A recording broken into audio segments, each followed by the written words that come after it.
Good afternoon, Crap to Cream. So I've just decided to give you a bit of an update on two things. Right, so the first thing is that I have done the timing on the engine now between the crankshaft and the camshaft. So I'll show you how I do that and what I do to try and get that right. So you'll see now that the two gears are on. So what I do is, hopefully you can see there's two dots there. So what I do is I put the two pulleys on first. I line them up, then I put the chain on, and then I slide the two pulleys on together.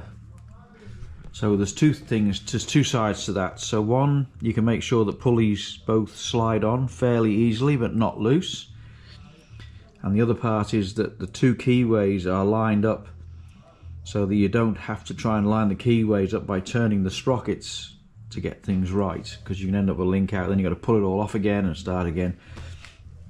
So I put the two sprockets on, line up the two dots, take the sprockets off, put the chain on, and then slide them on together, and they go on straightforward, really quite straightforward. The chain tensioner, the hydraulic chain tensioner is on now, so that's been done up and torqued and had the tabs pressed over.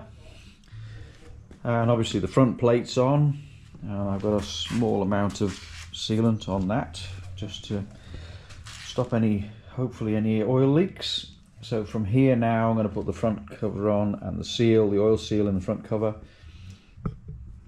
and yeah, box that little bit up. So now I'll go on to the second part of this video, which is a part of a rookie error I've made. So I'll take you to the other shed.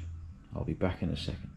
Good afternoon, Crap to Cream part 2 after installing the timing chain. So I have actually been out for the test drive. But this little segment is going in the middle between the test drive and part 1, because for some reason I deleted it and I'm not sure why. But anyway, this is about the rookie error that I made when I put the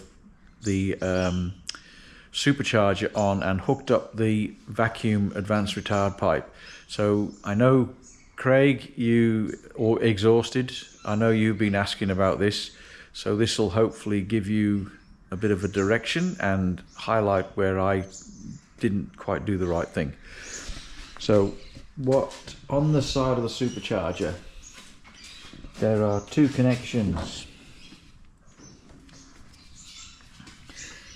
Alright, so there's this one here which is the vacuum, and then there's this one here which is the pipe to the boost gauge. So this one is always seeing pressure and this one is typically always seeing vacuum. So what I did, I misunderstood the instructions, so I connected the vacuum advance and retard on the distributor to this connection here, which is the boost line, which is typically under pressure. So what I've done now is, after speaking to Ted and getting a bit of advice from Stuart at VMAX, I have now put this in the vacuum line. So this is the vacuum line to the server, and I put a T-piece in here, and now I've run this line here to the distributor, to where it should go there. So this line now typically sees vacuum. And as I was also mentioning, I have been out on a test drive now, and it is a lot better than it was before. It's still got a bit of a dead spot when I put my foot into it when I'm taking off, but it is 100% better. And when I'm actually doing low revs, like 1,000 to 1,500 in third or fourth, before it shook quite violently, and I was advised it was something to do with the timing. So that's why I've been addressing the things. Well, I thought it had something to do with the jets, so I've now got 255 main jets, pump jets. I've changed it out from 45 and 65 to both 55 now, as it should be according to Stuart at VMAX. So now what I'm going to do is I'm going to move the timing. That's at 26 degrees now at 4,000 RPM. I'm going to now move it to 28 degrees before top dead center, and see where I go with that. So that's the next plan, but it is a lot better now than it was before. So I'm heading in the right direction. It was at 16 for some reason before. I honestly do not know how it ended up at 16 degrees before top dead center. It's now at 26 degrees as per the instructions. I'm now going to move it to 28.